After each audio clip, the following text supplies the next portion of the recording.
let's put on a brand new Ignite in Palm Springs Blonde. She's just come out of the box, and this is a brand new one. This is my favorite style, and I ordered a new one just so I could have some fresh hair and another option.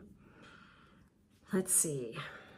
We're gonna put our forehead in, pull the hair back. Again, kind of check the ear tabs, you'll feel them. And then check the hairline. You can use the forefinger, you know, rule of thumb, but I have an 8 head, so at least that's what I think. Okay, and we've talked about this. It kind of looks crazy at first, but it's a brand new Ignite in Palm Springs Blonde. And I like to part her on this side. So let's see how it goes. Oh yeah. And I love the root. I love the shaded root. You can see right in there. I'll show you the back. Nice sleek style. You can use water. I just emptied a Smooth bottle, and a Smooth is one of the products to take out tangles, which is great. And then I filled her with water and labeled it.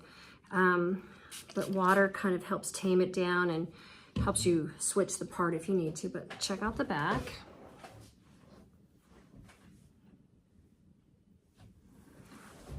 So, fresh hair. Love, love fresh hair. Have a great day.